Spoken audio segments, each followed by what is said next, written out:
Friendsify, you want to watch super hit movie Snow White in English. Then you must like this video. If you are visiting our channel for the first time, don't forget to subscribe to our channel, West Films Friends, in today's video. The movie we're going to talk about is called Snow White. I'm also going to give you all the information on which platform or on which satellite channel you will get to watch this movie. This video is produced by West Films. We will talk about what this movie is and where you can watch it. All the interesting facts about this movie in today's video. I'm going to tell you. Apart from this, we will discuss about the facts of this film's storyline, star cast actors' performance in the film, and which character has played which role. We will also talk about the story of this film, and I will give you a small review of the story of this film. Also, we will talk in detail about the technical department, music department, pre-production filming, post-production, budget, box office collection of this film. That's why I request you friends to watch this video till the end, so let's start the video. Disney's Snow White, or simply Snow White, is a 2025 American musical fantasy film directed by Mark Webb and produced by Mark Platt Productions for Walt Disney Pictures. It is a live-action reimagining of Walt Disney's Snow White and the Seven Dwarfs, which was based on the 1812 fairy tale Snow White by the Brothers Grimm. The film stars Rachel Zegler as the title character, a princess who escapes assassination by her stepmother, the evil queen, Gadot, and joins with 7 magical characters and a rogue bandit named Jonathan, Andrew Burnap, to reclaim her kingdom. Plans for a Snow White remake were confirmed in October 2016, with Aaron Cressida Wilson announced as a screenwriter. Webb entered talks to direct in May 2019 and was announced as director in September. Principal photography took place in the UK from March to July 2022, with additional reshoots taking place in June 2024. The film was initially set to be released in March 2024, but faced delays due to the SAG-AFTRA strike. Prior to its release, the film generated significant controversy regarding its colorblind casting, changes to the story, and the reimagining of the Seven Dwarfs. Additional backlash stemmed from lead actress Zegler's public critiques of the original film and her political views, as well as her and Gadot's opposing views on the Israeli-Palestinian conflict, leading to calls for boycotts. Snow White premiered at Alcazar of Segovia in Segovia, Spain, on March 12, 2025, and was theatrically released in the United States on March 21st. It received mixed reviews. Critics praised Zegler's performance, but took issue with some of the film's stylistic choices. It has grossed $194.1 million worldwide. With a production budget of $240 to $270 million, it is one of Disney's most expensive films. Plot: a benevolent king and queen welcome their daughter during a snowstorm, naming her Snow White to honor the day. Years later, the queen falls ill and dies.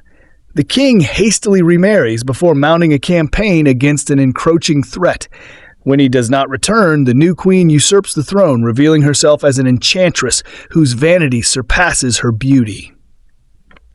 Under the evil queen's rule, subjects are either left destitute or conscripted into the royal guard. Snow White, meanwhile, is confined to the palace as a scullery maid.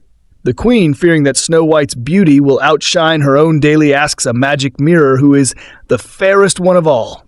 The mirror always responds in her favor, pleasing her. One day, Snow White sees Jonathan, the cynical leader of a band of bandits, raiding the pantry. When he is sentenced to be tied to the gates, she frees him and gives him food. That same day, the magic mirror deems Snow White as the fairest.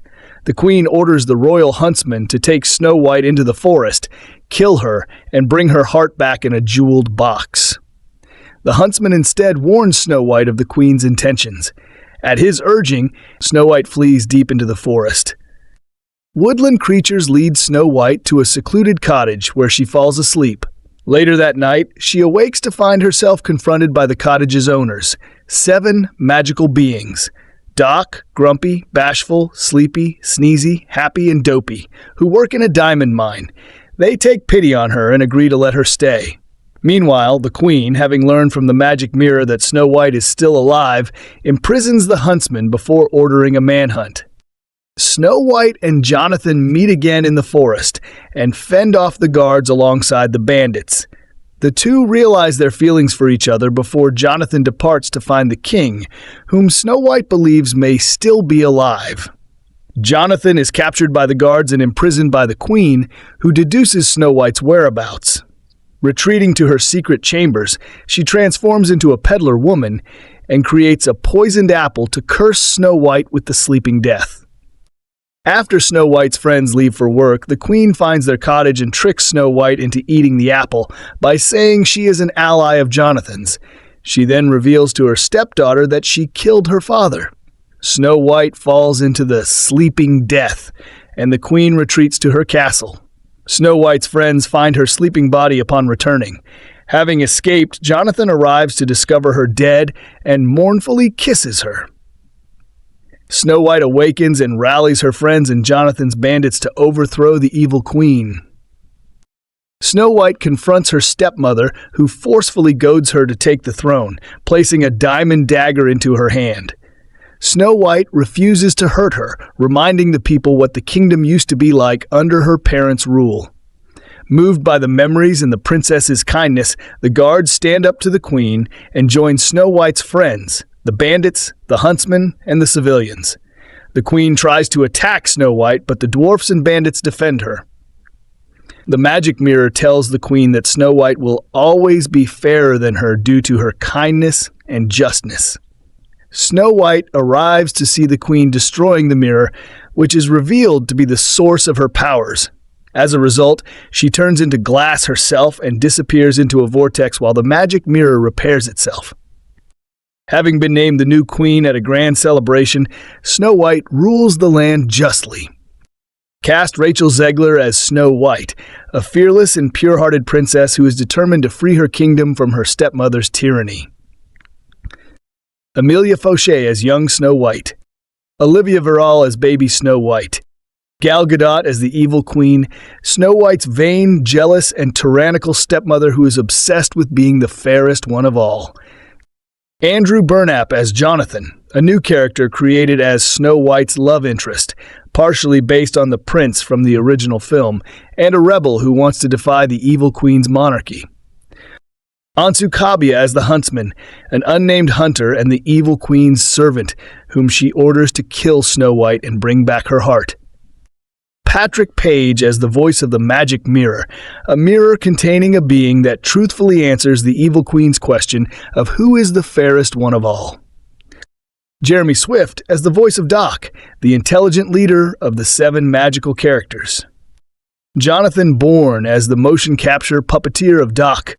Titus Burgess as the voice of Bashful, a shy member of the 7 magical characters. Leah Hale as the motion capture puppeteer of Bashful. Andrew Barth Feldman as the voice of Dopey, a member of the 7 magical characters who does not speak and makes other sounds until after Jonathan wakes Snow White from her sleeping death. It is later revealed that Dopey is the narrator. Jai Batot as the motion capture puppeteer of Dopey. Martin Kleba as the voice of Grumpy, a grouchy member of the 7 magical characters. Omari Bernard as motion capture / puppeteer of Grumpy. Jason Kravitz as the voice of Sneezy, a member of the 7 magical characters who sneezes a lot. Dominic Owen as the motion capture / puppeteer of Sneezy. George Salazar as the voice of Happy, a cheerful member of the 7 magical characters. David Birch as the motion capture puppeteer of Happy. Andy Grodelueschen as the voice of Sleepy, a tired member of the 7 magical characters. Sandy Foster as the motion capture puppeteer of Sleepy. Additionally, Hadley Fraser and Lorena Andrea appear as the Good King and the Good Queen, Snow White's parents. Appearing as Jonathan's team of 7 bandits are George Appleby as Quig, Colin Michael Carmichael as Farno, Samuel Baxter as Scythe, Jimmy Johnston as Finch, Dujana Gift as Maple, Idris Kargbo as Bingley, and Jai Batot as Norwich. The Royal Guards consist of Adrian Bauer as the captain of the guards, Felipa Bejarano as guard Paul, Simeon Oakes as guard Matthew, Josh Main Joseph as guard William, and Chike Chan as guard Arthur. Production. Development. On October 31, 2016, The Hollywood Reporter reported that Walt Disney Pictures was developing a live-action remake of Snow White and the Seven Dwarfs, with Mark Platt, an avid fan of the original film, signed on as lead producer, and Aaron Cressida Wilson being in talks to write the screenplay. Callum McDougall, in his third producing collaboration with Disney and Platt, serves as an executive producer. Disney had been considering a live-action Snow White film since the early 2000s, and at one point planned on adapting the story as a martial arts film set in China. On May 30, 2019, it was reported that Mark Webb was in talks to direct. In November 2021, Greta Gerwig was reported to be co-writing the screenplay. Gurinder Chadha was also strongly considered for the directing job. Wilson ultimately received sole credit for the screenplay, with Gerwig receiving off-screen additional literary material credit alongside Jez Butterworth, Stephen Levinson, Jeff Nathanson, Victoria Strauss, and Chris Weitz. Casting in June 2021, Rachel Zegler was cast in the titular role, and in November, Gal Gadot was cast as the Evil Queen. On December 7, 2021, during an interview with Extra, Zegler revealed that Snow White would be a lot stronger than the original. Zegler's casting was solidified through a glowing recommendation to Webb from Steven Spielberg, who directed Zegler as Maria in his 2021 film adaptation of West Side Story. A new casting search was announced for an actress to star as a younger version of Snow White, and Emilia Fauché was cast.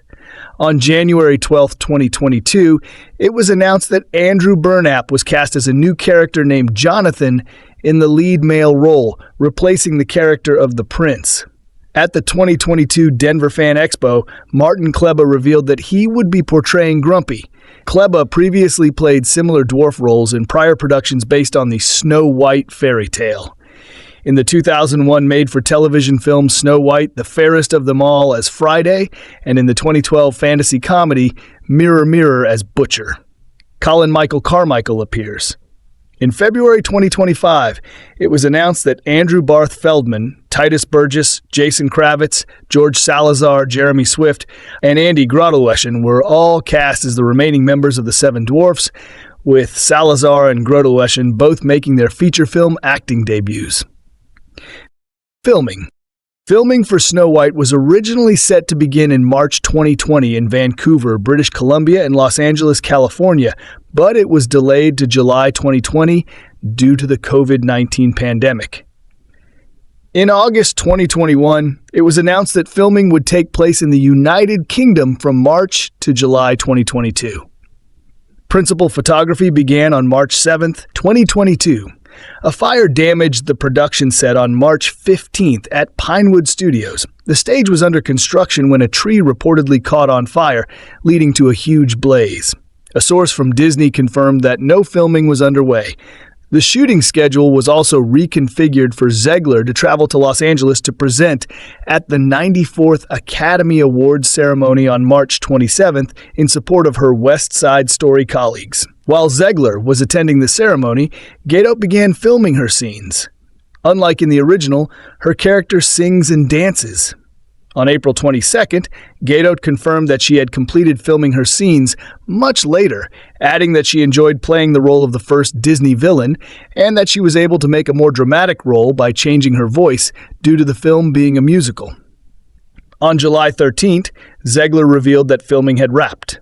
Mandy Moore, known for her work on La La Land, choreographed the musical sequences. Disney was unsatisfied with the film's original cut and ordered reshoots, which took place in June 2024. The resulting cut of the film replaced some of the originally intended ending with a new scene involving the Evil Queen and the Magic Mirror. The track, Snow White Returns, was also a late addition to the film. Much of the plotline involving the bandits was excised, as was a song titled Hidden in My Heart, which was described by the New York Times as a second-act tearjerker sung by one of the dwarfs. Visual effects. Moving Picture Company, Frame Store, Day for Night, Passion Pictures, Vitality Visual Effects, Cheap Shot VFX, Lola Visual Effects, and Crafty Apes provided the visual effects. Music. Main article, Snow White. Songwriters Benj Pasek and Justin Paul, who previously wrote the lyrics for 2 new songs for Disney's 2019 remake of Aladdin, wrote new songs alongside Jack Feldman as additional lyricist, including a new I Want song for Snow White titled Waiting on a Wish. They also wrote a new villain song for the evil queen titled All Is Fair, a new love duet for Snow White and Jonathan titled A Hand Meets a Hand, written in collaboration with Lizzie McAlpine, and a new opening ensemble number titled Good Things Grow. The film features 4 of the 8 songs from the original film by Frank Churchill and Larry Morey: Hi-Ho, Whistle While You Work, The Silly Song, and Someday My Prince Will Come, the final of which is heard only instrumentally in the underscore due to the plot changes.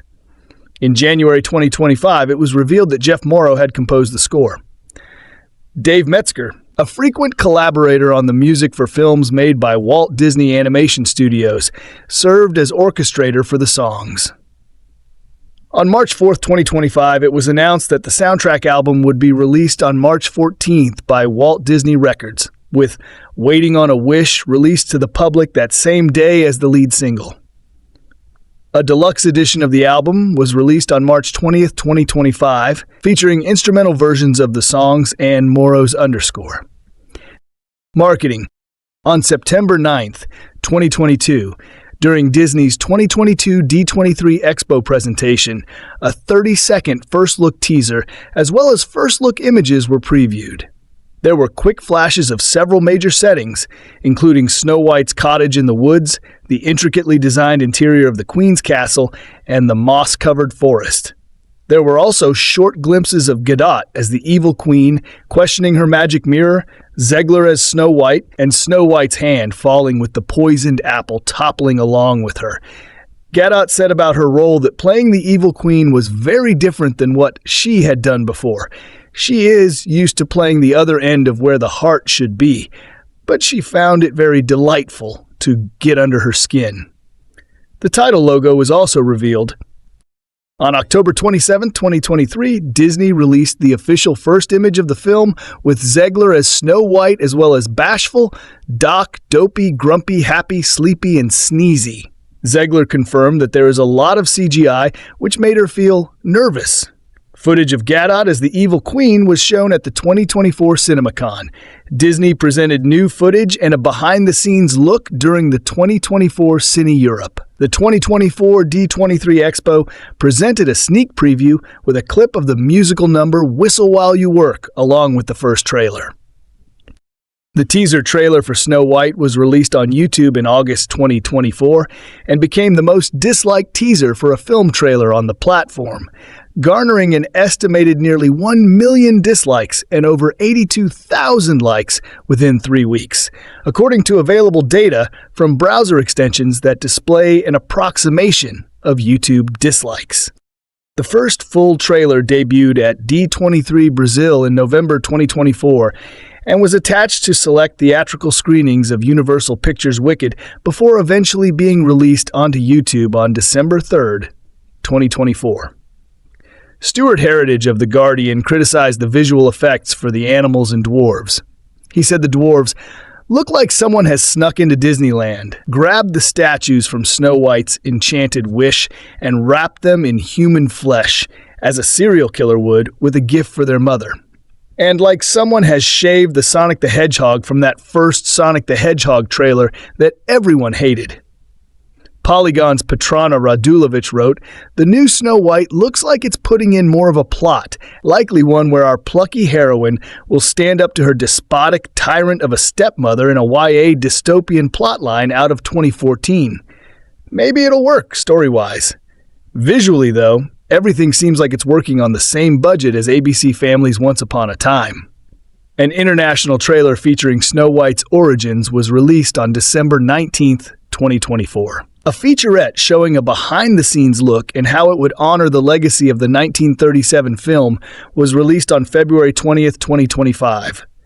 The press tour began in Tokyo on March 5th, 2025, with Zegler joining her Japanese dub counterpart, Sakura Kiryu, to perform Waiting on a Wish live for the first time.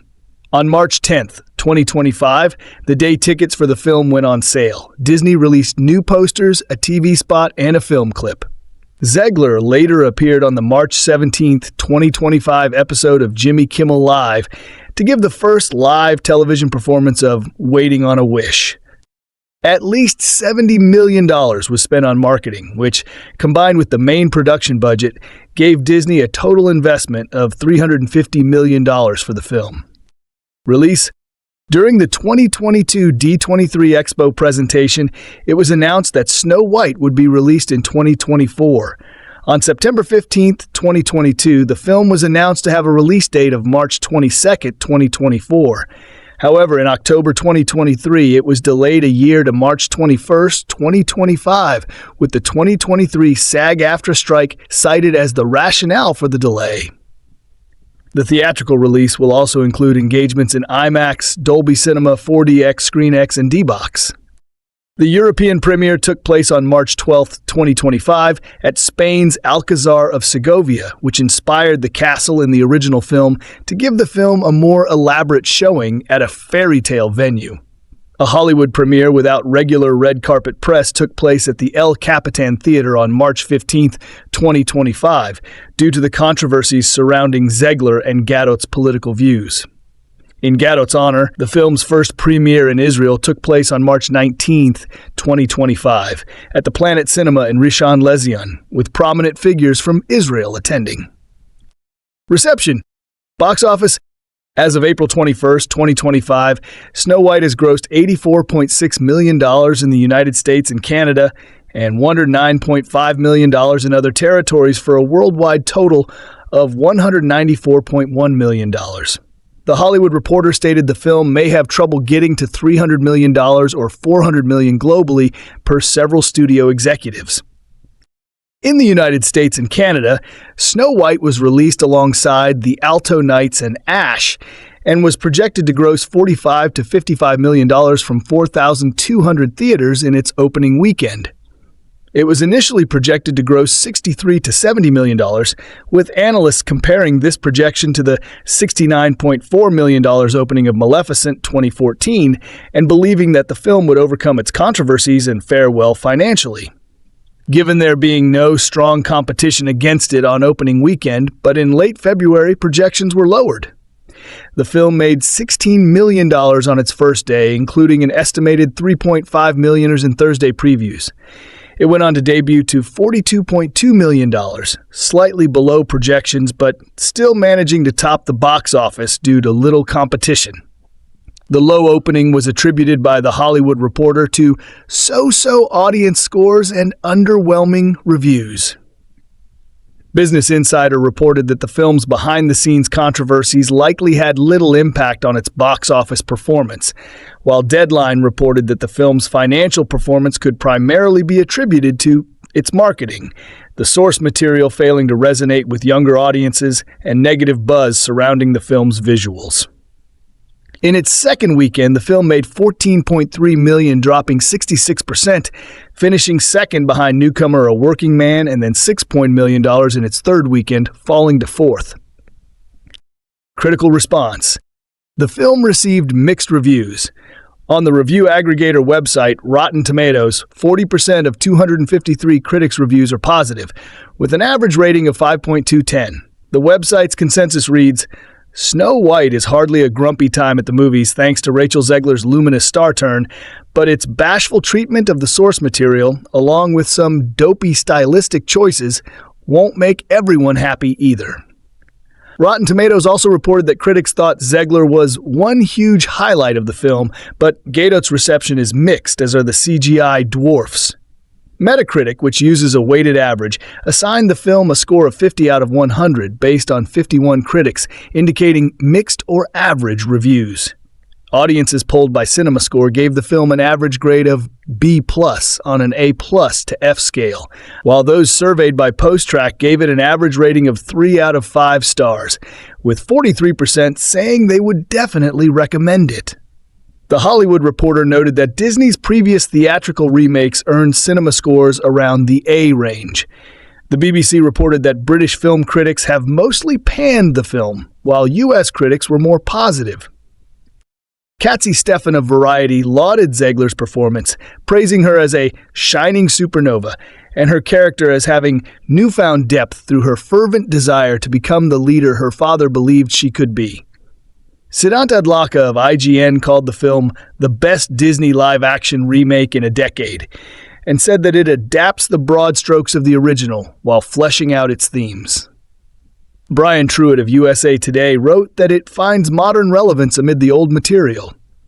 Patrick Gomez of Entertainment Weekly described the film saying, "Disney's best live-action remake is the fairest of them all." Nicholas Barber of the BBC wrote, "The story is cluttered, the tone is muddled, and the pacing is off. Again, that doesn't make the film a disaster. In some ways, the identity crisis is what makes it worth seeing."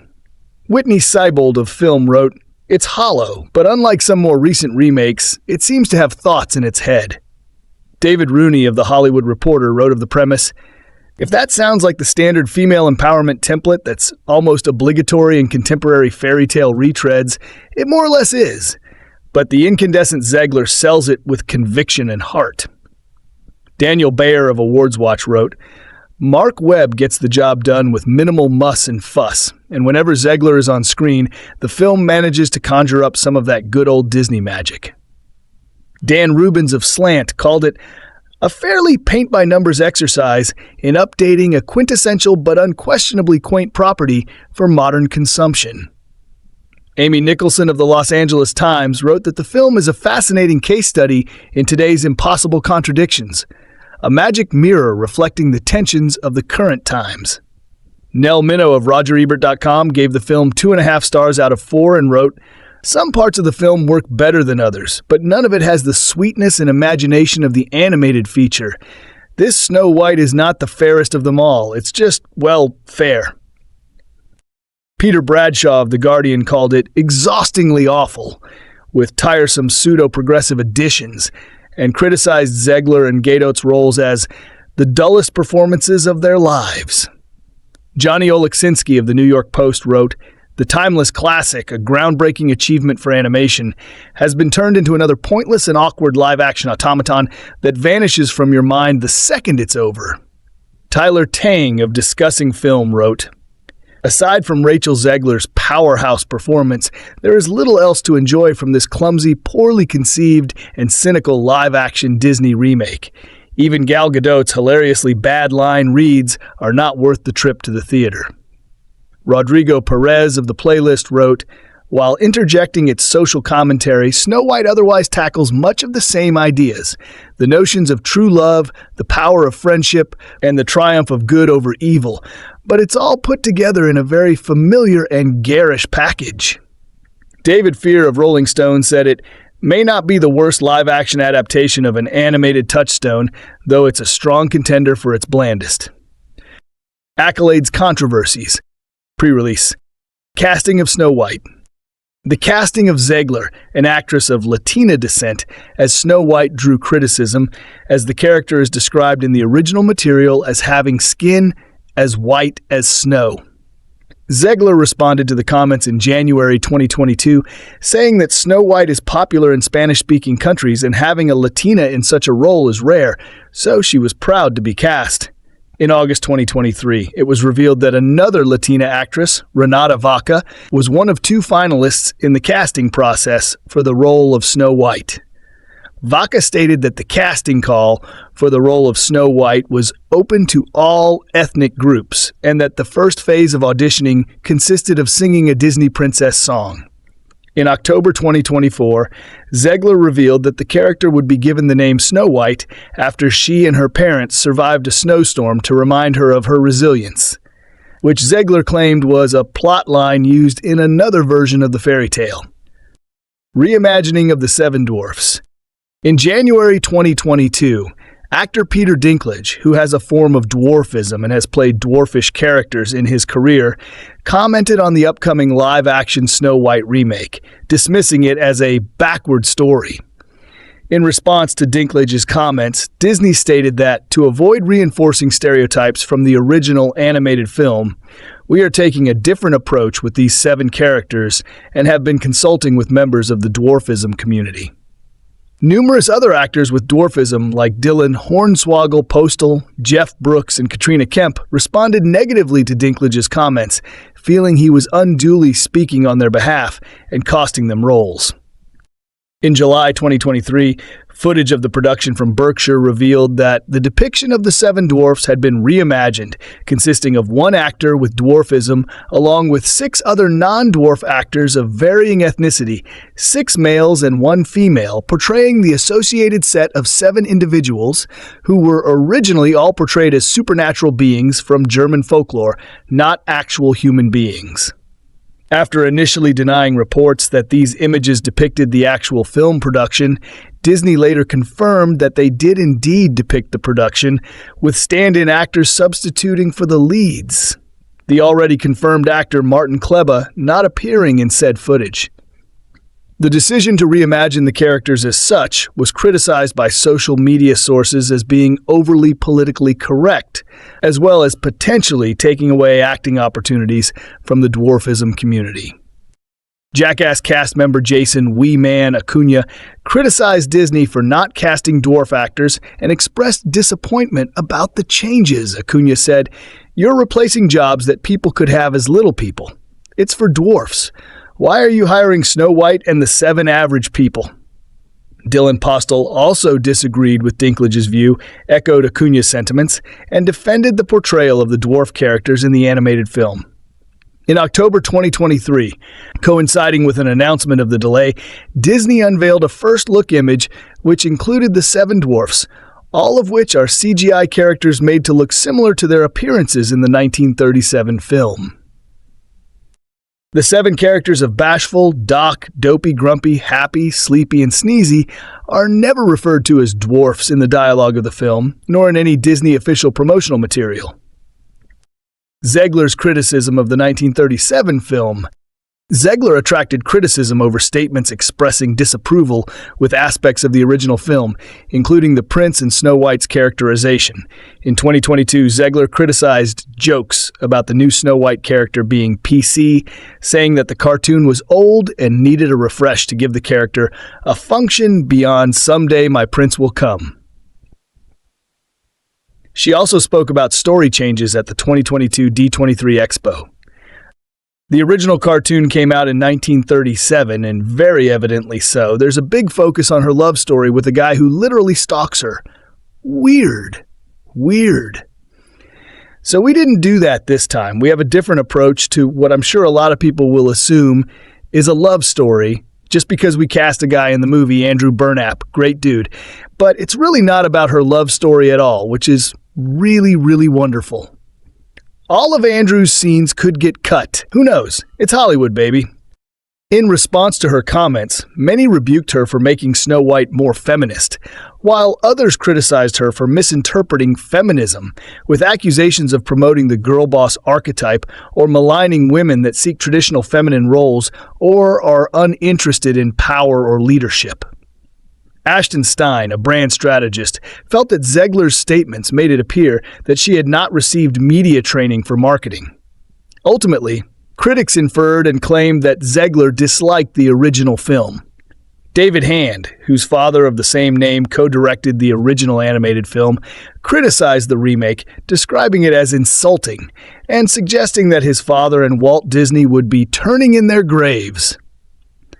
This controversy prompted conservative media organization The Daily Wire to announce its own live-action adaptation of the original fairy tale, titled Snow White and the Evil Queen, which was originally to star actress and Daily Wire commentator Brett Cooper as Snow White for a release in 2025 in an effort to compete with Disney's version. However, following Cooper's departure from the Daily Wire in December 2024, no updates on the production of this version have been given. Zegler addressed the backlash to her comments in a Variety interview in October 2024, saying the film would still involve a love story and that it made me sad that it was taken in such a way. It can be very upsetting when things get taken out of context or jokes don't land. Political views. In August 2024, after the teaser trailer for Snow White premiered, Boycott, Divestment and Sanctions, BDS, and the Palestinian Campaign for the Academic and Cultural Boycott of Israel, PACBI, called for a boycott of the film due to Gadot's past service in the Israel Defense Forces, IDF, and pro-Israel stance. The Washington Times viewed these calls as anti-Semitic. Boycott calls grew as Gadot and Zegler openly took opposing sides on the Israeli-Palestinian conflict, with Gadot supporting Israel and Zegler supporting Palestine. Before the film's release, Gadot received death threats attributed to her stance, which led Disney to provide additional security for her. Despite their opposing views, Gadot and Zegler had a positive relationship with each other during the film's production.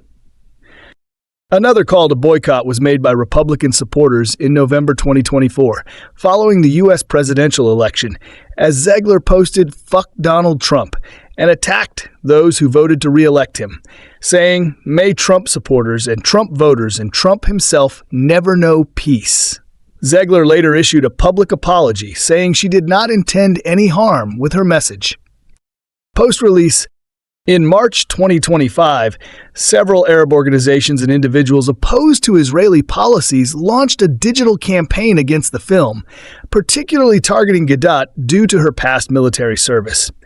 Groups from Jordan, Kuwait, Bahrain, Tunisia, UAE, and Egypt called for a regional boycott, arguing that screening the film supports the Israeli occupation and the IDF's treatment of Palestinians. Later in April, the film was officially banned in Lebanon, and it was pulled from theaters in Kuwait. Producer Mark Platt's son, Jonah Platt, attributed Snow White's underperformance in its opening week partly to Zegler's social media posts supporting Palestine, 167.8. Box office analysts largely disagreed with the view that the film's underperformance could be attributed to political controversies and instead attributed it to the film's failure to resonate with critics and audiences. Some actors and musicians have defended Zegler's comments. Ratings. By April 2025, over 91% of reviews of Snow White on IMDb were 1 star, which led to the site flagging the film with a notice of unusual activity due to concerns of review bombing. Impact. Production on Disney's live-action remake of Tangled was suspended indefinitely in April 2025, in the wake of the critical and financial underperformance of Snow White. It has not yet been determined whether or not Tangled will resume production at some future date or undergo any changes to its crew or script. Snow White Review. The deafening anti-buzz surrounding Disney's latest live-action remake of one of their animated properties, the 1937 title Snow White and the Seven Dwarfs, is not only justified, it actually underestimated just how toe-curlingly terrible the film would turn out to be. Starring a simpering Rachel Zegler in the title role and Gal Gadot as a cardboard cutout of the evil queen, this is a bamboo splinters under the fingernails viewing experience. It's not so much the clumsy attempts to diffuse the political insensitivity of the original cartoon that sinks the movie. The problems are more fundamental, starting with the fact that this is one of the ugliest things I have ever seen. It has the look of an AI-created migraine and is awash with sentiment so sappy that you rather wish the huntsman would just get over his moral scruples and put us all out of our collective misery. A film made by people with cartoon dollar signs for eyes and not even the tiniest glimmer of art in their souls. To be fair, and fair is a word of double importance in Disney's live-action remake of its first animated feature, a 2025 version of Snow White is as thorny as those wildly gnarled trees that keep grabbing Snow White, Rachel Zegler, when she's trying to run away from the huntsman ordered to kill her. The Grimm brothers' story was written more than 200 years ago. The Disney movie came out almost 90 years ago, in 1937. Even those who do not consider themselves especially woke might be troubled by a heroine who waits to be rescued, singing, "Someday my prince will come," as she gazes into the wishing well, merrily keeps house for 7 dwarfs, with a mute one named Dopey, and is awakened by a non-consensual kiss from a prince she has never seen. But there is still enormous affection for the original film, and audiences will want its essential elements recreated. One way this version tries to thread that needle is in that word, fair. who is the fairest of them all, is a core element of the original folktale and every version ever since, including the gorgeously designed Mirror Mirror, directed by Tarsum Singh, starring Lily Collins and the cheeky Amanda Bynes, updating in a contemporary college setting, Sydney White, both worth watching. In this version, the question has more nuance because the young Snow White, Amelia Fauché, is taught by her parents, the kind king and queen, that she must learn to be fearless, brave, true, and fair. So important that they are engraved on her silver necklace. There is so much emphasis on the noblesse oblige duty to support and bake apple pies for the villagers that we can expect some acidic commentary from certain news outlets. The other core elements of any version of this story are all present here, with varying degrees of success. Near the top is replicating Disney's version of the iconic magic mirror that answers the question about fairness. The mirror for Sydney White's nemesis is the online campus popularity poll.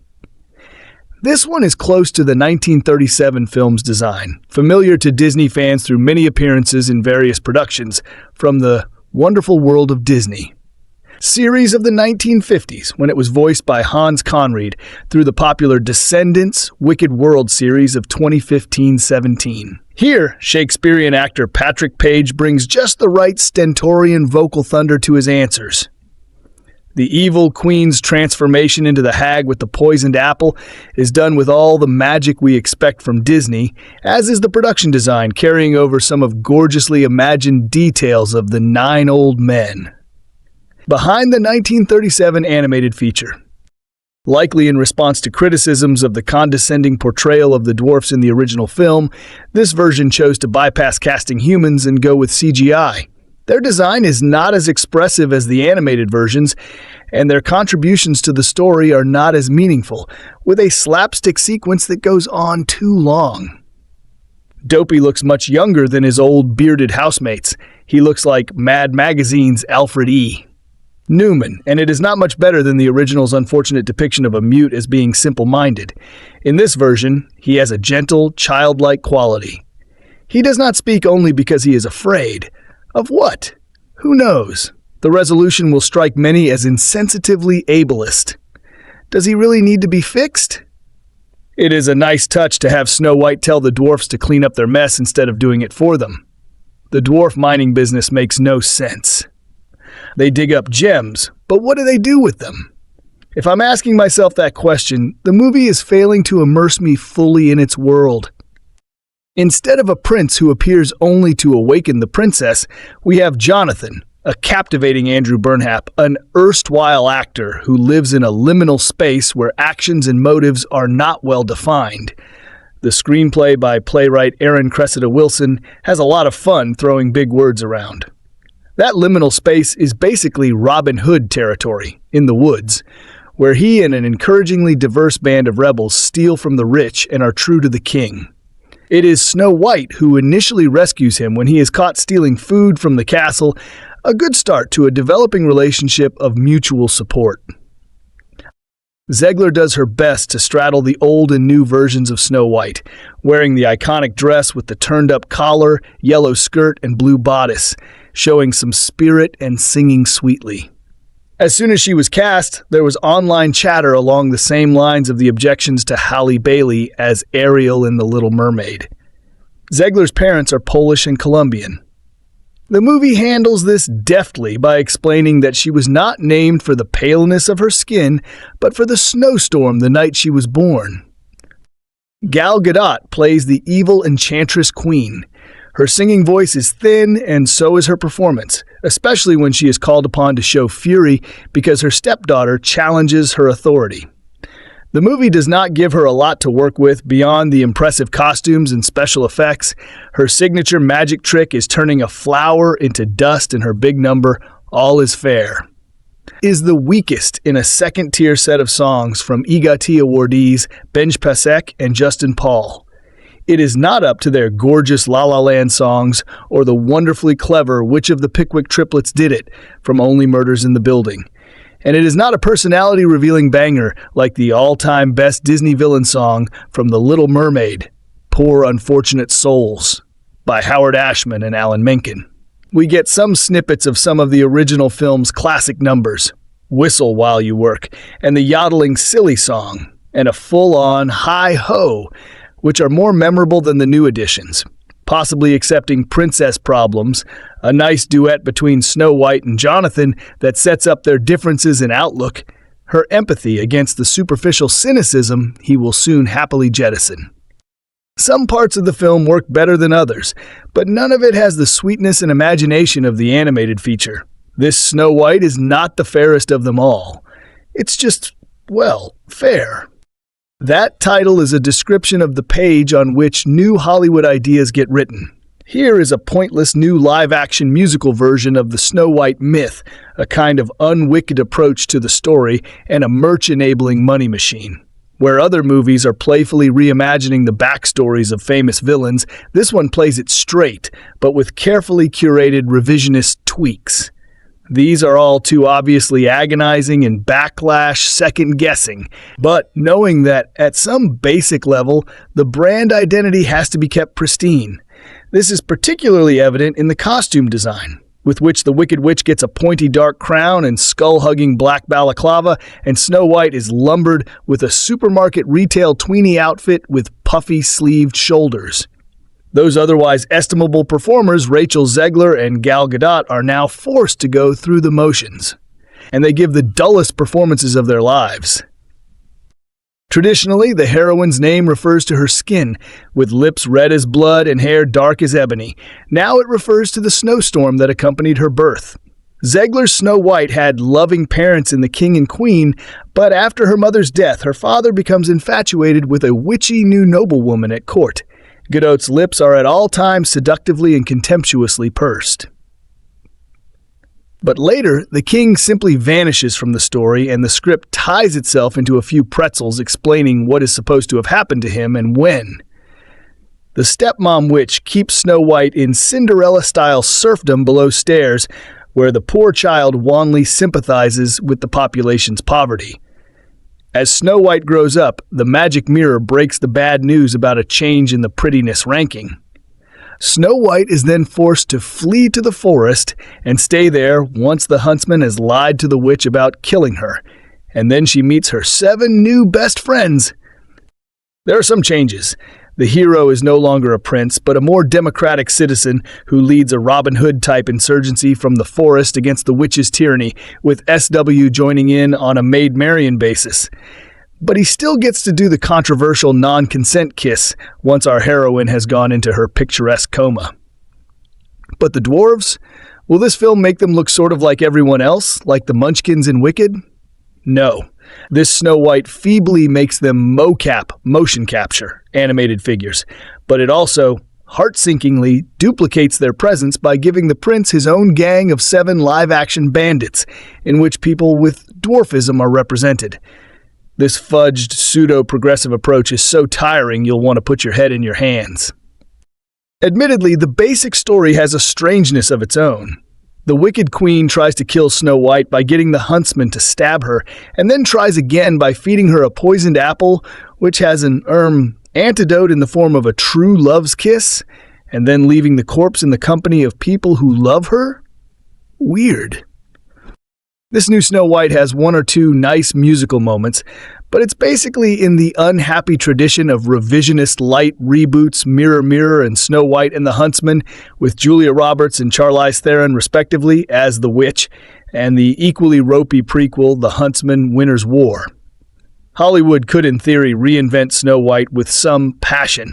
Instead, the only decent revival has been Pablo Berger's surrealist Blancanieves from 2013. This feels like a very hard day's work in the IP diamond mine. With all the turmoil besetting the real world, you'd think there might be more important things to inflate into controversies than the pre-release kerfuffles that have plagued Snow White. As it turns out, this is one of the better live-action adaptations of a Disney animated feature. And I say that as someone who mostly doesn't like them. Yes, I've enjoyed a couple, Cinderella, The Lion King. At heart, though, I still don't truly get the idea of Disney strip mining its animated IP. and doing so not because there's anything inherently appealing about turning painterly fairy tale cartoons into stilted, less sublime, real-life versions of themselves. What the remakes are selling is the theme park novelty of the transformation. Look, here's what an animated classic looks like when it's retrofitted with sets and actors. All that said, the chirpy, vivacious, just romantic enough to get by Snow White proves to be an exception to the rule. Directed by Mark Webb, The Amazing Spider-Man, 500 Days of Summer, from a script by Aaron Cressida Wilson, The Girl on the Train, the film is lighter, more frolicsome, less lead-footed than such clomping live-action Disney remakes as Alice in Wonderland, Beauty and the Beast, Dumbo, or Mulan. Rachel Zegler as Snow White has a pertly appealing glow, and Gal Gadot as the evil queen glares divinely in her darkly purplish cloaked finery, stained glass crown, nails like daggers, matching black lips and eyes, like the world's most furious dominatrix. I wish Gadot's vocal performance were more operatic and less Mata Hari, but she still makes a stylishly intense villain. But let's talk about the controversies, which in a rare moment of ideological combustibility come from both sides of the cultural politics spectrum. Is the casting of Rachel Zegler, an actor of Latin heritage, as Snow White, a character originally named for her complexion, some sort of problem? Just to pose that question is to float a thought at once racist and absurd. So, short answer, no. In the new movie, our heroine is named for the snowstorm that took place the night she was born. And what of the fact that Snow White, abandoned in the woods, where the huntsman is too kind-hearted to carry out the evil queen's order to murder her, comes upon a cottage where 7 cute, quarrelsome 249-year-old short men with Amish beards live in bachelor squalor and become her protectors? The main objection to this has been raised by Peter Dinklage, the actor and proud spokesman for Little People who has assailed the 7 dwarfs concept as cringingly stereotypical and retrograde. I can sort of see what he means, though carried to its logical conclusion that POV would render The Wizard of Oz a crime against humanity. In the new Snow White, the word dwarf is never mentioned, and the CGI versions of the tale's Little People honestly struck me as no more offensive or reality-based than hobbits. But what of Zegler's dismissal of the 1937 Snow White and the 7 Dwarfs, which was Walt Disney's first animated feature, and, in my opinion, still the most poetic and ravishing of them all? Speaking to Variety, Zegler said that in the original film, there's a big focus on her love story with the guy who literally stalks her. Weird. She made it sound like the new Snow White might toss away the romance right along with the gorgeous fairy tale mat work. What is Snow White, after all, if not a love story? Actually, the love story remains quite intact. The fabled prince is gone, replaced by a noble ruffian, Jonathan, Andrew Burnap, who Snow White first encounters when he's trying to steal potatoes out of the castle scullery. Their flirtation is very contempo Disney. It reminded me of the romance in Frozen, where love tussles with the lure of empowerment. I will say that it's telling that in a film that exuberantly revives most of the key songs from the original Snow White, Hi-Ho, Whistle While You Work, the filmmakers have given the heave-ho to Someday My Prince Will Come. This makes literal sense, since the prince is no longer a character. But what a song to lose! There's a haunting magic to it, and that layer of magic isn't there in the new Snow White. Yet our heroine's emotional journey remains vibrant, as does the story's enchantingly wide-eyed and sinister design. The evil queen's relationship with her magic mirror, the face of her malignant narcissism, and the way Snow White, after her mother, the good queen, Lorena Andrea, dies and her father, the good king, Hadley Fraser, is sent away to war. He never returns, becomes a servant like Cinderella, only to learn who she is in the company of her 7 jaunty woodland friends. With catchy personalities and comically expressive modeled clay faces, these CGI gnomes bring the movie to life. Whether it's the whimsically pedantic Doc, voiced by Jeremy Swift, the philosophical grumpy Martin Kleba, or the incongruously youthful, mute, and big-eared dopey Andrew Barth Feldman, who suggests Tom Holland starring in a biopic of Mad Magazine's Alfred E. Newman. There's also a handful of new songs by Pasek and Paul that, from the witty, princess problems to the generically enraptured waiting on a wish hover somewhere between fine and forgettable. Gadot's evil queen doesn't just oppress Snow White. She's a fascist who brings a chill to the land, plundering its riches and trashing the humanity of the people. Does that make her the film's conscious metaphor for our current regime? You could say that we've seen other fairy tale rulers a lot like this one, yet movies connect in mysterious ways. Who would have thought that a Disney live-action remake could seem this pointedly political? In the end, the most resonant romantic feeling Snow White leaves you with may be, someday my chintz authoritarian will come tumbling down. Part Once Upon a Time, part Grimm's Fairy Tales, part Gorefest. The death of Snow White pulls no punches. Senai Lautzis leads as the charming titular princess in a movie that sticks to the framework of the tale but fills it with death and mayhem. The death of Snow White is just having fun with a story that has been told one too many times, but still offers up some elements that at least make you think about how this narrative could have greater meaning, which is even more pointed in the month of Disney's live-action Snow White debacle.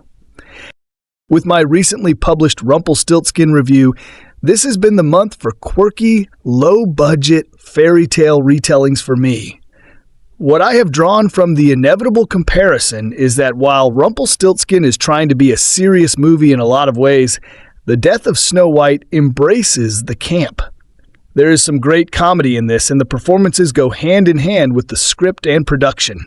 With early conversations leaning into the goofiness, it permits us not to take everything else too seriously, leading to being surprised by some oddly genuine moments and decent dramatic acting. Snow White and her prince's Tristan Noakes relationship starts off playing like a meet-cute skit making fun of the source material, but some of their cheesier falling-in-love scenes have a touch of something Shakespearean.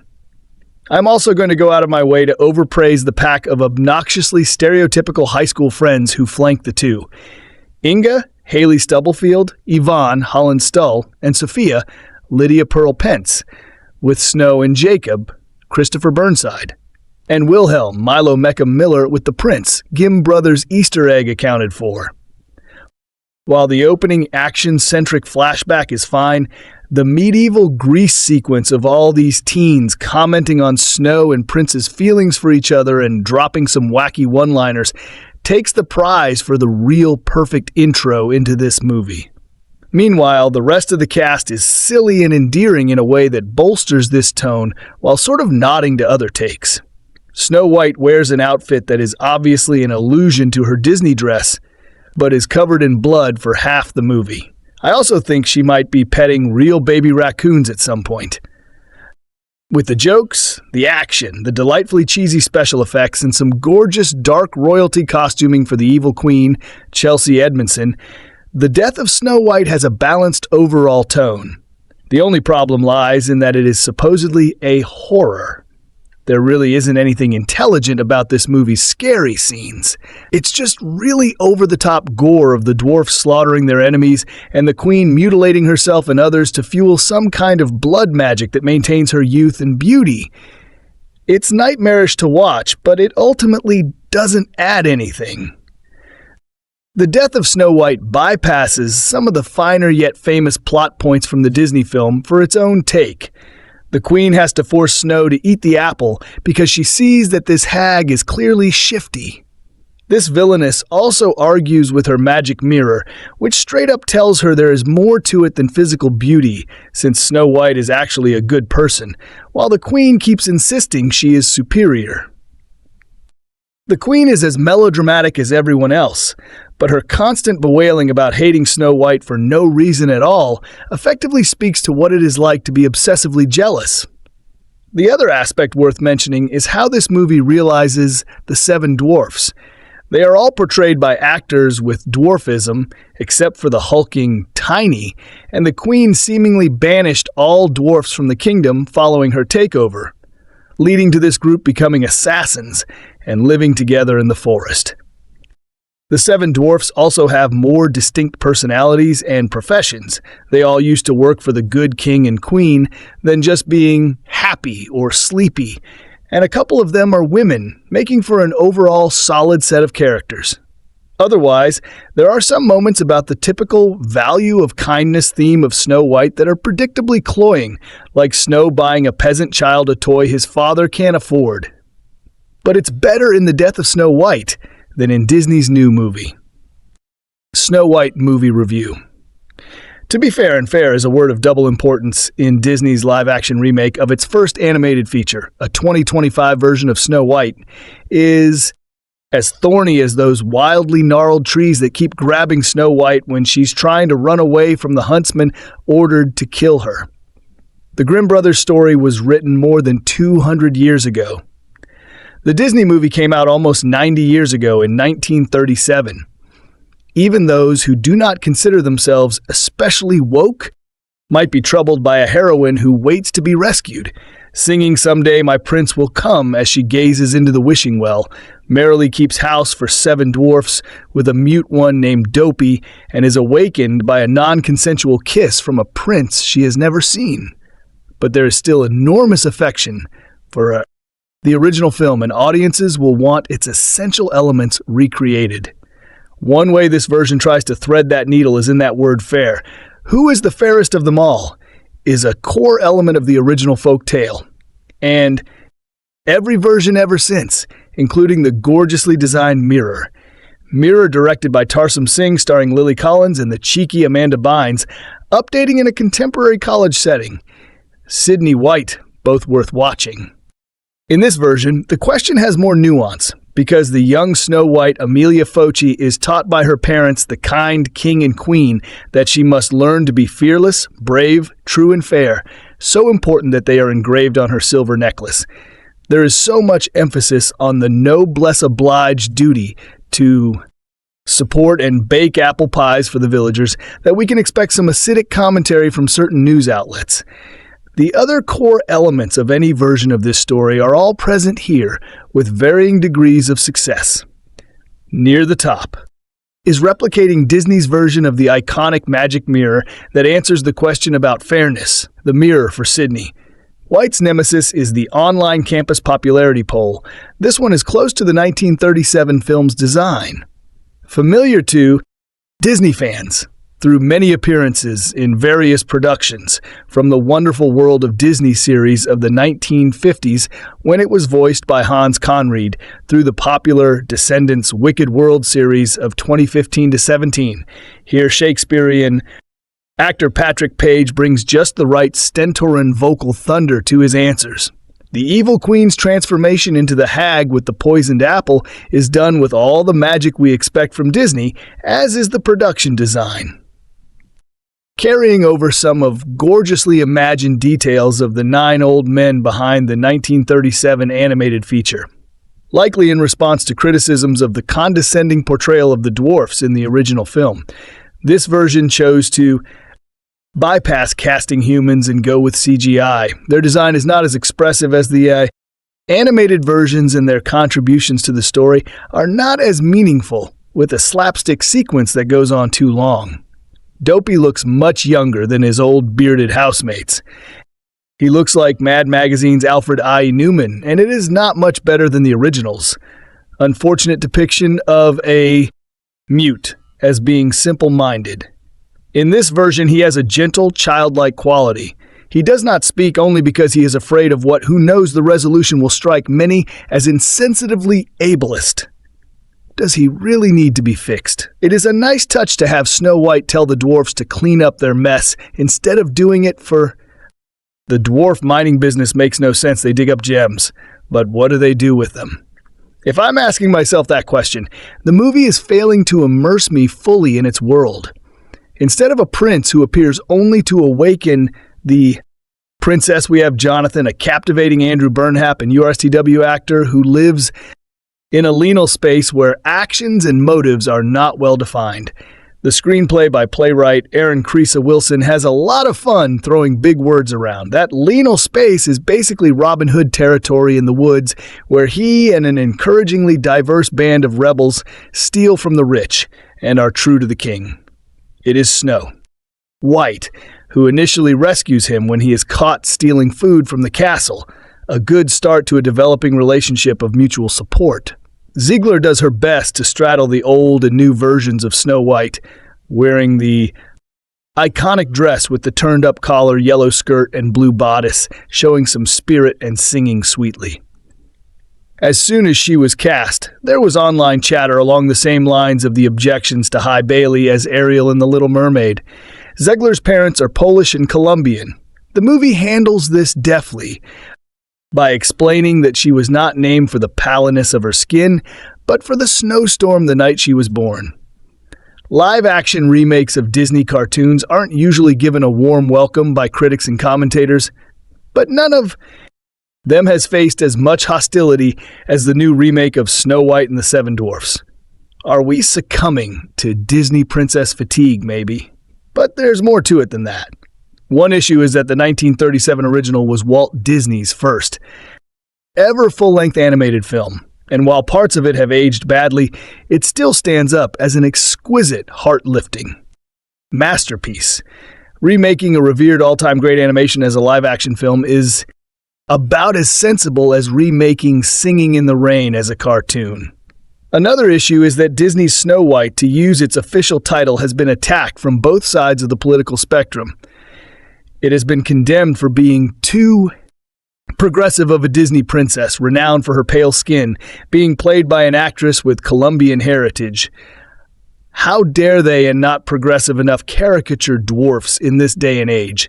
How dare they throw in the pronouncements on the Israel-Gaza war made by its stars Rachel Zegler and Gal Gadot? And you've got a perfect storm of bad publicity. The good news for the studio is that the film itself is not so calamitous. It's not the worst of the studio's live-action remakes. That's Robert Zemeckis' straight-to-streaming dud Pinocchio. And while it's not the best either, it's undoubtedly the most fascinating. And what's so unique about Disney Snow White is that it seems as if some of the producers wanted to make an old-fashioned tribute to a feudal fairy tale, and the others wanted to make a revisionist Marxist call to arms. Rather than settling on one option or the other, the producers apparently compromised by making both versions at once. So the results are of two different films. For the first few scenes, what we get is the subversive version. In an overarching sequence, we hear that Snow White isn't named after her skin color as the traditional story would have it, but after the blizzard that was blowing when she was born. It's not entirely clear why the king and queen chose to name their daughter in honor of the weather. But considering she could have been called Drizzle or Gusty Wind, she should probably count herself lucky. The exposition continues with speeches and songs about the days when Snow White's benign parents ruled a kingdom for the free and the fair, where the bounty of the land belonged to all who tended it. This has to be the closest a Disney princess film has got to paraphrasing the Communist Manifesto. There are more of these radical ideas. When Snow White's mother dies, and the king marries a woman who becomes the evil queen, Dote, she warns her subjects of a terrible threat beyond the southern kingdom, and then exploits their fears to nab the realm's riches for herself. With that, Disney's Snow White becomes one of the year's most bluntly political films, Disney, or otherwise. And this is all before Snow White meets her handsome love interest, Jonathan Andrew Burnap, who is no longer a prince but the Robin, hood-like leader of a gang of thieves. After he tells Snow White to stop thinking and start doing, she sings Waiting on a Wish, a song about taking action rather than hoping that things will change for the better. It's a forceful repost to Disney's earliest fairy tale cartoons and leaves you startled by the boldness of the director, Mark Webb, and the writer Aaron Creesa Wilson. As for those people who complain that the trailer felt a bit woke, well, just wait until they see the film. Once Snow White flees from her homicidal stepmother and hides in the forest, though her story suddenly turns into a faithful if robotic recreation of the 1937 cartoon, the forest itself looks like a Disneyland ride with its artificially bright flowers and big-eyed woodland creatures. Zegler looks like a theme park employee in Snow White's trademark puffy sleeve dress, and the CGI dwarfs look like creepy animatronic puppets of the classic characters.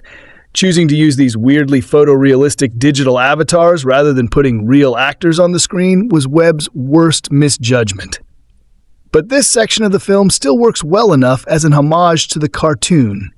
Zegler, Gadot, and their colleagues all do serviceable jobs. And while Disney's Snow White never matches the airy, twinkling charm of the original, the same could be said of every other Disney remake. But then it switches back into a revolutionary drama again. Snow White bumps into Jonathan's gang of rebels, and the two of them develop a sparky Princess Leia Han Solo dynamic as they duet on the catchiest of the film's new songs, Princess Problems. What this means is that Disney's Snow White now has not one, but two merry bands of forest dwellers. You can only assume that one draft of the screenplay had the human outlaws and another draft had the time-honored cottage-sharing dwarfs, and the producers just shrugged and decided to keep both of them. This was a bizarre mistake. Why introduce 7 dwarfs if they then have nothing significant to do? Why introduce a magical mine of precious stones if it's not used in the story? Webb would have been better off keeping Jonathan's gang and cutting the dwarfs, and not just because they look so grotesque. The film's split personality problems don't go away. Half of it is set in a grimy, gloomy land where Snow White wants to ferment a peasant's revolt and restore a socialist utopia, but half of it is set in a chirpy, brightly colored fantasy realm of benign and beautiful aristocrats. Half the time, the characters are belting out overwrought self-empowerment anthems by Benj Pack and Justin Paul, the song myths behind the Greatest Showman. But half the time they're trilling the Johnny 1937 ditties by Frank Churchill and Larry. Perhaps we should appreciate the value for money. The studio is in effect giving us 2 films for the price of 1. But the producers should have picked a lane and stayed in it. As it is, Disney Snow White keeps veering between 2 aesthetics and 2 eras, so it never picks up momentum. The story is cluttered, the tone is muddled, and the pacing is off. Again, that doesn't make the film a disaster.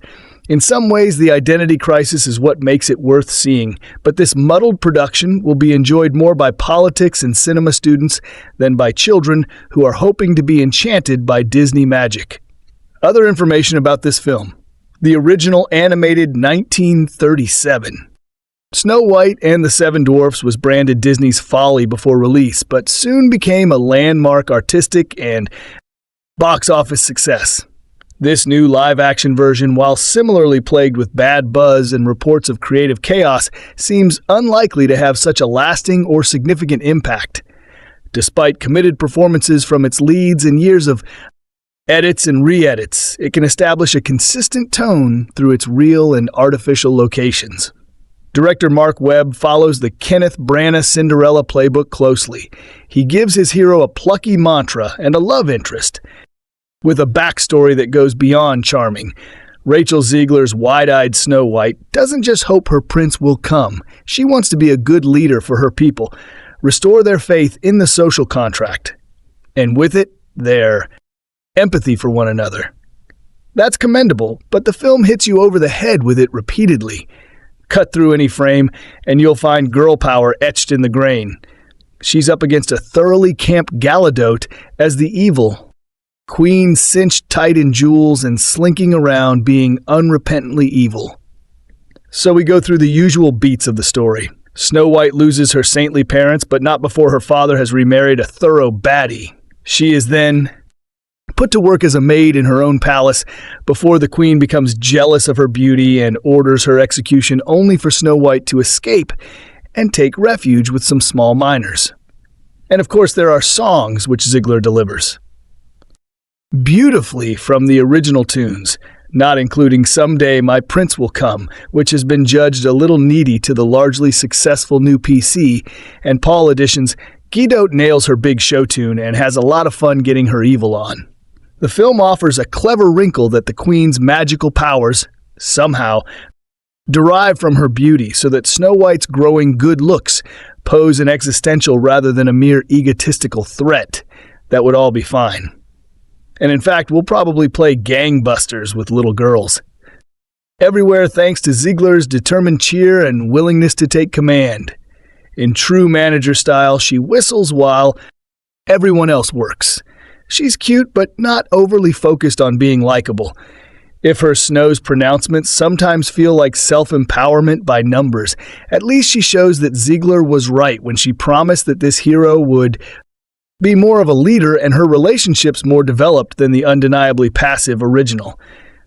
But then, there are the dwarves, an unholy VFX disaster. They slow the film to a crawl every time they appear, and there's no sense of their glowing enchanted forest meshing with scenes shot in real woodlands, or of the dwarves themselves, belonging alongside live people. The original Disney designs showcase the squash and stretch of classic animation. But echoing the same look in live action is alienating. The film was criticized for proposing to use actors with a dwarfism in the roles, and also for denying them work. So you can understand that the filmmakers might have felt caught in a trap, but this is no solution. It feels like Jonathan's bandits were at one point intended as substitutes for the original Sept, but instead they now stand alongside patently fake characters who don't feel or look right. It's no. Shame on Zegler, Gadot, or even Webb, who you can feel straining for impact in bits of zippy dialogue or a fun comic moment. There are scenes and sequences here that work beautifully thanks to them, but the film feels compromised and so small, like it's been Frankensteined into submission in the edit and cut and recut 100 times.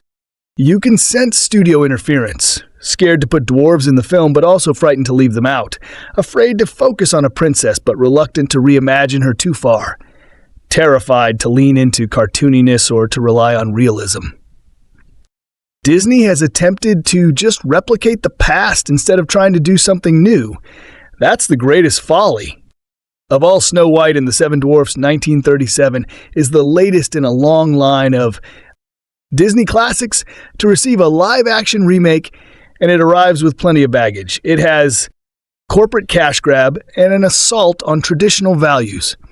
Yet after years of controversy, it is almost anticlimactic that the film itself turns out to be mostly fine. Snow White is a perfectly watchable remake that occasionally recaptures the original's charm and even offers a few valuable additions to the familiar tale, though at times it unfolds more like a mediocre Disneyland play than an exciting fairy tale. The 1937 film is a beloved classic for a reason. It is as delightful today as it was nearly 90 years ago. But 90 years is a long time, and not all change is evil.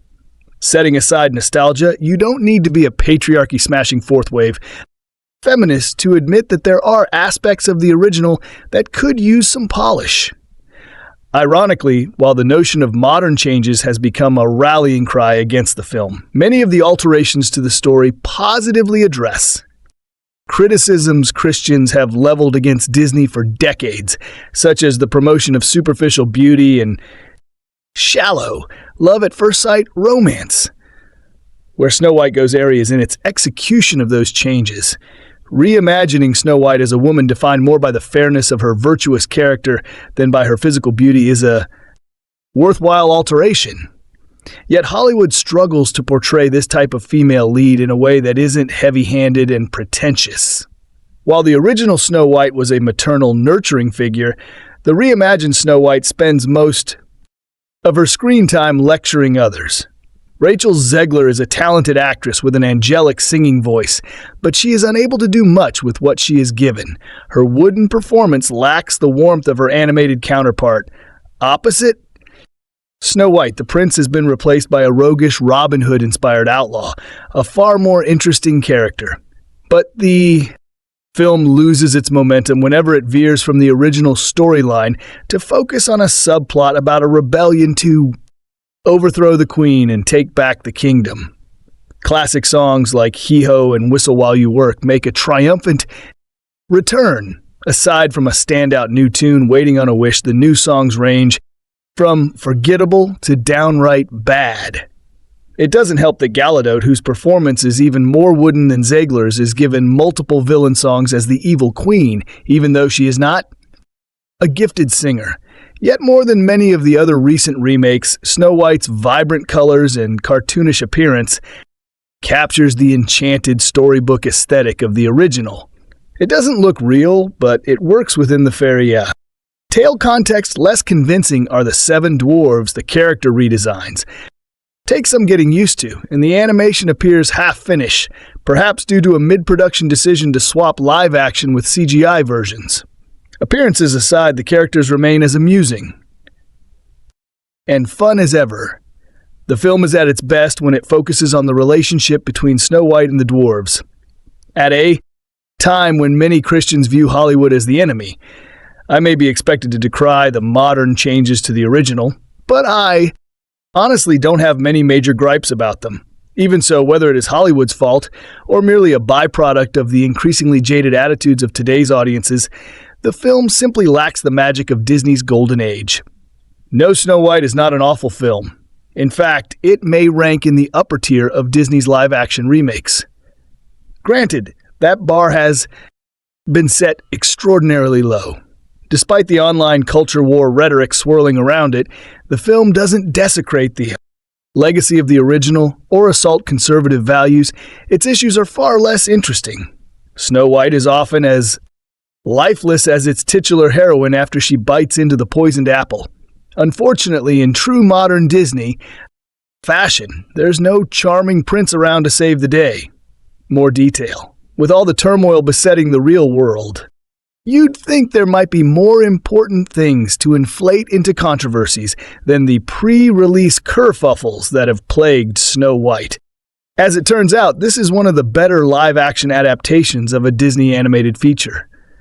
And I say that as someone who mostly doesn't like them. Yes, I've enjoyed a couple Cinderella the Lion King. At heart, though, I still don't truly get the idea of Disney strip mining its animated IP and doing so not because there's anything inherently appealing about turning painterly fairy tale cartoons into stilted, less sublime, real-life versions of themselves. What the remakes are selling is the theme park novelty of the transformation look. Here's what an animated classic looks like when it's retrofitted with sets and actors. But let's talk about the controversies, which in a rare moment of ideological combustibility come from both sides of the cultural politics spectrum. Is the casting of Rachel Zegler, an actor of Latin heritage, as Snow White, a character originally named for her complexion, some sort of problem? Just to pose that question is to float a thought at once racist and absurd. So, short answer, no. And what of the fact that Snow White, abandoned in the woods, where the huntsman is too kind-hearted to carry out the evil queen's order to murder her, comes upon a cottage where 7 cute Quarrelome, 249-year-old short men with Amish beards live in bachelor squalor and become her protectors?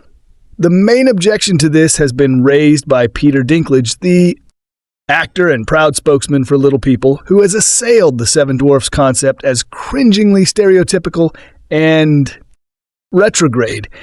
I can sort of see what he means, though, carried to its logical conclusion that POV would render the Wizard of Oz a crime against humanity. In the new Snow White, the word dwarf is never mentioned, and the CGI versions of the tale's Little People honestly struck me as no more offensive or reality-based than hobbits.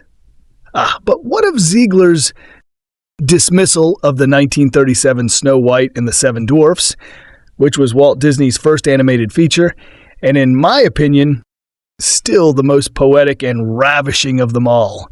Speaking to Variety, Zegler said that in the original film, there's a big focus on her love story with the guy who literally stalks her. Weird. She made it sound like the new Snow White might toss away the romance, right along with the gorgeous fairy tale mat work. What is Snow White, after all, if not a love story? Yet our heroine's emotional journey remains vibrant, as does the story's enchantingly wide-eyed and sinister design, the evil queen's relationship with her magic mirror, and the way Snow White, after her mother, the good queen, dies, and her father, the good king, is sent away to war, becomes a servant like Cinderella, only to learn who she is in the company of her 7 jaunty woodland friends, with catchy personalities and comically expressive modeled clay faces. These CGI gnomes bring the movie to life. Whether it's the whimsically pedantic Doc, the philosophical grumpy or the incongruously youthful mutant big-eared dopey who suggests Tom Holland starring in a biopic of Mad Magazine's Alfred E. Newman. There's also a handful of new songs by Posek and Paul, that from the witty princess problems to the generically enraptured Waiting on a Wish hover. Somewhere between fine and forgettable. Gadot's evil queen doesn't just oppress Snow White, she's a fascist who brings a chill to the land, plundering its riches and trashing the humanity of the people. Does that make her the film's conscious metaphor for our current regime?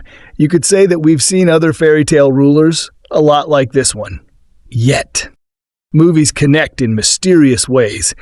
Who would have thought that a Disney live-action remake could seem this pointedly political in the end? The most resonant, romantic feeling Snow White leaves you with may be someday my chint. Authoritarian will come tumbling down. Now, I have not been the biggest fan of the current batch of Disney films that turn their classic animated works into live-action works. Or if you are the Lion King live-action, they tend to struggle because they have a hard time finding a new voice when they are anchored to the past.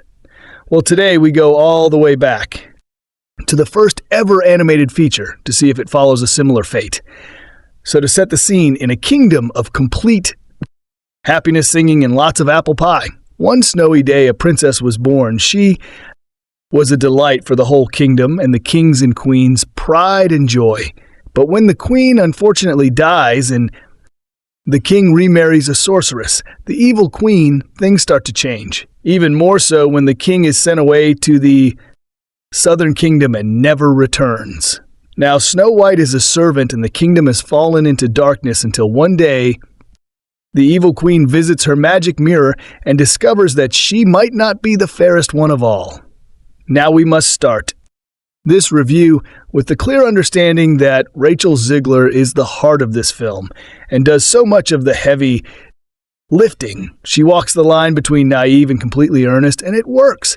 As you would expect, so much of the movie revolves around her and she captivates in every moment. This is supported by some solid set construction that brings parts of the forest and the town alive, bar some odd artificing around the well set. Every part of this film looks stunning. Even the musical numbers that are aiming for Wicked, even if they don't quite get there on the spectacle front. Indeed, this is a film that very much leans into the musical format, even more so than the original animation. Here is another place where Rachel Zegler shines. She carries most of the musical numbers and gives them the energy they desperately need. Also, they avoided the Aladdin trap by making the new and old songs work together. Now, are there too many musical numbers? Absolutely, and while I would have cut a bunch, they were still entertaining. It is in the songs where we also get a bit of the narrative revisioning. And to be fair to the film, most of the changes are for the best. We get to see a bit more of the kingdom pry witch, and having the prince character Jonathan meet and converse with her before the kiss makes a lot of sense. However, while the film is absolutely trying somewhat better than many of its predecessors, there were still things that held it back. To start with, Gal Gadot gives a very bland performance here, and there is no nuance to her character, unlike, say, the agonists in Ever After, while she is the main villain, and that blunts some of the issues. It makes some of the choices around the ending feel fundamentally dragged out. If they were going to spend the time creating a bunch of new characters, I wish they would have given them some more personality. But of course, now we have to talk about the dwarfs. Look, I'm not an expert in the discourse here, but all I will say is that while they do grow on you, the design choice here just feels like a missed opportunity. It did feel like they should have cast real people in the roles or leaned into them being mythological creatures. Here it just felt that they were locked with the past and didn't know how to move on from it. Also, only Doc Dopey and Grumpy Martin Kleba Omari Bernard get any actual screen time. In the end, do we recommend Snow White? There is a lot to recommend here, and I think more than a lot of the Disney live-action remakes, it does some of the heavy lifting to justify the re-release.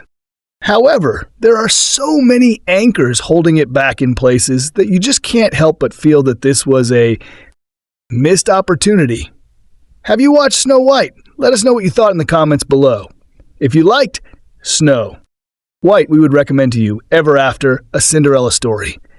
Extra information. 88 years ago, Disney released Snow White and the Seven Dwarfs, their first feature-length animated film, which not only completely changed the possibilities for the studio, but changed movie history by showing what animation could do.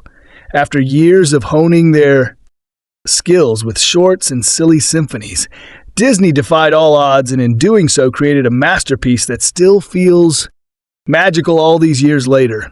Yet even though Snow White and the Seven Dwarfs is an undeniable classic, a triumph of cinema, and the template for so many other films that came after it, it's still not without its flaws. Disney was still clearly trying to figure out how to go from 10-minute shorts to a full 83-minute story. And it shows Snow White and the Seven Dwarfs is essentially 10 minutes of plot and the beginning and end with an hour of musical numbers about cleaning in between. Not to mention the fact that Snow White doesn't have much depth to her Cinderella released.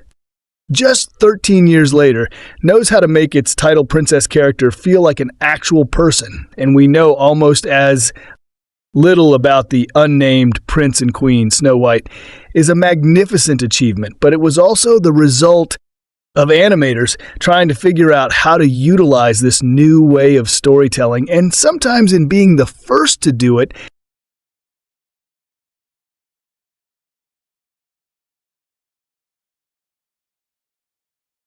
Zegler can be right about the film's flaws, considering Disney's former interest in direct-to-video sequels, prequels, and their recent penchant for remaking their animated classics in live action. It's quite surprising that it's taken nearly a century for Disney to return to this world, Snow White helmed by 500 Days of Summer, and the Amazing Spider-Man director Mark Webb and written by Aaron Creesa Wilson isn't attempting to improve Snow White and the Seven Dwarfs, but rather reimagines and tries to expand on those elements that were a bit thin when they were introduced back in 1937, as with almost all of Disney's live-action remakes. There's no way this retelling could overtake the original story as people's favorite, but Snow White does work as an intriguing expansion on this world, and fits in as a nice companion to the beloved animated treasure, Snow White. 2025. The new live-action remake of Disney's historic first animated feature film has sparked controversy since its inception. It has been over a decade since Brad Bird's ambitiously messy Tomorrowland 2015 failed at the box office. In the aftermath, Walt Disney Pictures infamously swerved away from greenlighting the occasional original blockbuster. Woefully, the studio has instead committed full-time to adapting its prestigious animation catalog into expensive crowd-pleasing live-action remakes. Disney's latest tentpole movie strategy has, for the most part, been very lucrative. Alice in Wonderland 2010, Beauty and the Beast 2017, Aladdin 2019, and The Lion King 2019 all individually grossed over $1 billion worldwide. Occasional flops like Mulan 2020 and Dumbo 2019, unfavorable straight to streaming releases like Pinocchio 2022 and Lady in the 2019, or the underwhelming box office performance of The Little Mermaid. 2023 could imply some burnout with general audiences. However, the jury is still out on whether or not moviegoers are tired of reheated IP around every corner of the internet. There is a festering anger towards these live-action reimaginings, though there are plenty of good-faith skeptics, rightfully criticizing Disney's creative bankruptcy. There also exists a worrying amount of backlash coming from anonymous racists and trolls against the diversification of Disney's brand. The cycle repeats itself. A young actor of color is cast in a project under the massive Disney umbrella, something that appears to be the opportunity of a lifetime, and then is exposed to near endless waves of online racism and harassment, all while the spineless corporate powers do little or nothing in fear of alienating right-wing audiences. John Boyega Kelly, Marie Tran, Moses Ingram, High Bailey, and more recently Amanda Stenberg. The list of individuals thrown under the Disney bus goes on. It would be irresponsible to review Snow White without acknowledging how Disney has consistently failed Rachel Zegler and her peers, especially because despite how drab the film is, she still anchors it with a genuine powerhouse performance. Directed by Mark Webb, best known for 500 Days of Summer 2009 and The Amazing Spider-Man 2014. Snow White 2025 is, as you would expect, a modern reimagining of Snow White and the Seven Dwarfs 1937 Aaron Creesa Wilson's rewrite of a Frankenstein monster of a screenplay chooses to expand the story in mostly predictable ways. Chased out of her kingdom by her stepmother, the evil queen, Princess Snow White is given shelter and companionship by the seven dwarfs of the Enchanted Forest. Inspired to free her kingdom from the evil queen's tyranny, Snow White joins a rebel group led by Jonathan Andrew Burnap and soon finds her true belonging. Disregarding the negativity, there is arguably a more interesting case for Snow White 1937 to be retold more than most classics in Disney's IP vault. Though groundbreaking, the original animated film is light on character plot and emotion. It was the first, not necessarily the best. Whether or not that's something audiences need is a different discussion. Still, there is undoubtedly a lot of potential to flesh out the story and make its titular heroine a more active character. Snow White 2025, more often than not, has its heart in the right place. The problem is that it doesn't successfully execute any of its hurrah of half-baked ideas. Snow White as a rebellion hero is fun on paper, but the live-action remake doesn't engage enough with that transformation or mine it for proper character drama.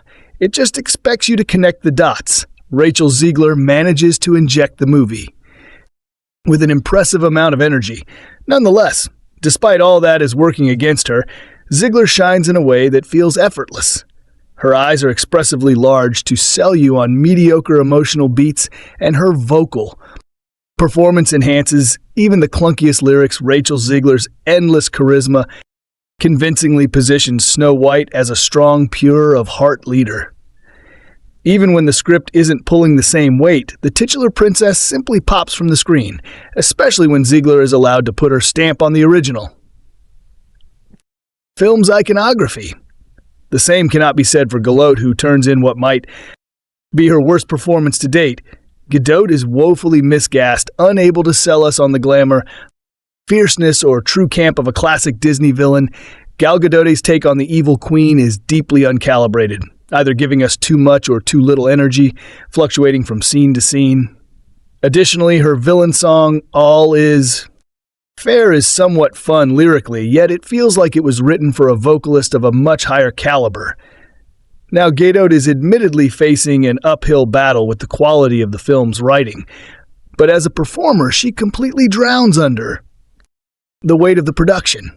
It's difficult to comprehend what she is adding to Snow White 2025, other than the inevitable reaction videos that will be hilariously clipped from her scenes online. Aesthetically, Snow White 2025 is disastrous. The styling and costuming are a huge misfire, translating the designs from the original movie too literally in a way that looks appallingly cheap for a blockbuster. The CG critters have their moments, but the rendered backdrops and visual clutter give the film an extremely artificial look that feels nauseating at times. Then there are the dwarfs, who are CG animated with an uncanny amount of facial detail and exaggerated features that misguidedly feel more offensive than you would imagine it would be to hire actors with dwarfism. Once again, the visuals of these Disney live-action remakes fail to recapture the beauty of the source material. It's not without its moments. The Whistle, While You Work musical number, and Zegler's duet with Flynn Rider-esque Andrew Burnap under the banner of Heaven, We Crashed in Princess Problems, are highlights, for example. However, when considering 2025 Snow White as our make of the first Disney princess movie, it's more disappointing that it lands completely flat. Disney has little confidence in the remake, going so far as not to invite journalists to the premiere in an attempt at damage control. All this does is protect Gadot from being questioned about her pro-Israel politics and deplatform Rachel Zegler. The confidence in her performance and media presence, despite the discourse, will prove to be inspiring to many young women. Unfortunately, if you take away Rachel Zegler, Snow White 2025 doesn't have much to offer. It's a clumsy, poorly conceived, and cynical movie underneath her heart-on-sleeve performance. It's a shame that it has become the center of an internet culture war. Yet it's possible to defend the people caught in the crossfire, while also criticizing the soullessness of Disney's factory-line film production, chewing and spitting out promising talent and millions of dollars to fetishize their IP. Zegler has had an unfortunate streak of projects and problematic co-stars, but she's proven herself to be a beacon of light. Through Snow White, she makes the best of tiresome material and transforms the film into a showcase of her movie star talent. This film, directed by Mark Webb, screenplay by Aaron Creasa Wilson, produced by Mark Platt, Jared Luboff, starring Rachel Zegler, Andrew Burnap, Gal Gadot cinematography, Mandy Walker, edited by Mark Sanger, Sarah Brasher, music by Jeff Morriscore, Larry My Frank Churchill songs, Pack and Paul New Songs, production companies, Walt Disney Pictures, Mark Platt Productions, distributed by Walt Disney Studios Motion Pictures. Release dates: March 12th, 2025 in Alcazar of Segovia, March 21st, 2025 in United States. Running time, 109 minutes. Country, United States. Language, English. Budget, $240 to $270 million. Box office, $183.4 million. So friends, this is the detailed review of the film Snow White. Facts about this film. Hope you like this video. Do give our video a like and subscribe West Films to our channel to watch.